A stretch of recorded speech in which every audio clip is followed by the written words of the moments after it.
शुभ सकाळ। ଆପଣମାନେ ଗୌତମ ବୁଦ୍ଧଙ୍କ ଜୀବନୀ ବିଷୟରେ ବହୁତ ଭଲ ଭାବରେ ପରିଚିତ ଥିବେ। ଗୌତମ ବୁଦ୍ଧଙ୍କ ନାଁ କ'ଣ ପାଇଁ ଗୌତମ ହେଇଥିଲା? ସେ ରାଜା ହେଇଥିଲେ ମଧ୍ୟ 29 ବର୍ଷ ବୟସରେ କ'ଣ ପାଇଁ ସନ୍ନ୍ୟାସ ଧର୍ମ ଗ୍ରହଣ କରିଥିଲେ? ସେ ଏମିତି କ'ଣ 4ଟି ଅବସ୍ଥା ଦେଖିଥିଲେ ଯେଉଁଥିପାଇଁ ତାଙ୍କର ସଂସାର ପ୍ରତି ସବୁ ମୋହମାୟା ତ୍ୟାଗ କରିବାର ନିଷ୍ପତ୍ତି ସେ ନେଇଥିଲେ?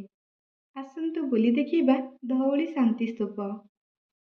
ଆପଣମାନେ ଯଦି ଏ ଜାଗାକୁ ଆସିଥିବେ, ପୁଣି ଆଉଥରେ ଆପଣମାନଙ୍କୁ ସୁଯୋଗ ମିଳେ ଆସିବା ପାଇଁ, ତେବେ ନିଜ ମାଇଣ୍ଡରେ କେବେ ବି ଥଟ୍ସ କ୍ରିଏଟ୍ କରିବେନି ଯେ ଏ ଜାଗାରେ ନୂଆ କ'ଣ ଅଛି, ମୁଁ ତ ଯାଇଛି ଏ ଜାଗାକୁ।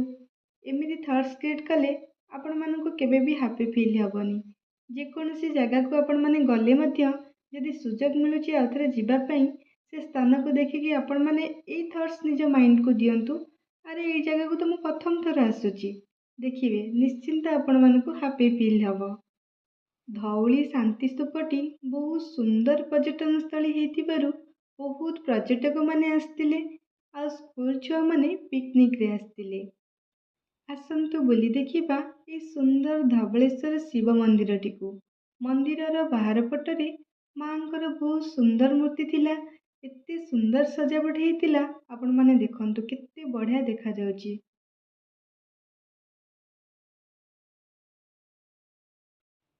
ନୂଆ ବର୍ଷ ପାଇଁ ଆପଣମାନେ ନିଶ୍ଚିନ୍ତ ଯାଆନ୍ତୁ ଧଉଳି ଶାନ୍ତି ସ୍ତୂପ। ଦେଖନ୍ତୁ କେତେ ସୁନ୍ଦର ଭାବରେ ମା ବୃନ୍ଦାବତୀକୁ ସଜେଇ ଦେଇଛନ୍ତି। ମନ୍ଦିରର ଚତୁଃପାର୍ଶ୍ୱରେ ଅନେକ ଦେବାଦେବୀଙ୍କର ମୂର୍ତ୍ତି ଅଛି, ଆଉ ସେ ଦେବାଦେବୀଙ୍କ ମୂର୍ତ୍ତିକୁ ବହୁତ ସୁନ୍ଦର ଭାବରେ ସଜେଇଛନ୍ତି। ଆପଣମାନେ ଗଲେ ନିଶ୍ଚିନ୍ତ ବୁଲି ଦେଖିବେ ମା ଲକ୍ଷ୍ମୀନାରାୟଣଙ୍କ ମନ୍ଦିର। ଆପଣମାନେ ଯେତେବେଳେ ଏଣ୍ଟ୍ରି କରିବେ ସେତେବେଳେ ଦେଖିପାରିବେ ଗୌତମ ବୁଦ୍ଧଙ୍କର ବହୁତ ସୁନ୍ଦର ସୁନ୍ଦର ମୂର୍ତ୍ତି ଗୁଡ଼ାକ। ଦେଖନ୍ତୁ କେତେ ସୁନ୍ଦର ଦେଖାହେଉଛି ନା ମୂର୍ତ୍ତି ଗୁଡ଼ାକ। ମୋତେ ତ ବେଶୀ ଭଲ ଲାଗୁଥିଲା ଏଇ ୟେଲୋ ମୂର୍ତ୍ତିଟା। ଧଉଳି ଶାନ୍ତି ସ୍ତୂପର ପ୍ରତ୍ୟେକଟି ଜାଗା ଆପଣମାନଙ୍କ ହୃଦୟକୁ ବହୁତ ଭଲ ଭାବରେ ଛୁଇଁବ। ଦେଖନ୍ତୁ କେତେ ବଢ଼ିଆ ଭାବରେ ପଥର ଗୁଡ଼ାକ କଟାଯାଇକି କେତେ ସୁନ୍ଦର ପାର୍କ ବନାଯାଇଛି। ଏ ବରଗଛର ଓହଳଟିକୁ ଦେଖନ୍ତୁ କେତେ ବଢ଼ିଆ ଦେଖାଯାଉଛି। ଆପଣମାନେ ନିଶ୍ଚିନ୍ତ ଆସନ୍ତୁ, ଫଟୋ ଭିଡ଼ିଓ କ୍ଲିକ୍ କରନ୍ତୁ, ବହୁତ ସାରା ସ୍ମୃତି ନେଇକି ଯାଆନ୍ତୁ। ଆପଣମାନଙ୍କୁ ଯଦି ମୋ ଭିଡ଼ିଓଟି ଭଲ ଲାଗିଥିବ ନିଶ୍ଚିନ୍ତ ଲାଇକ୍, କମେଣ୍ଟ, ସବସ୍କ୍ରାଇବ୍ କରିଦେବେ।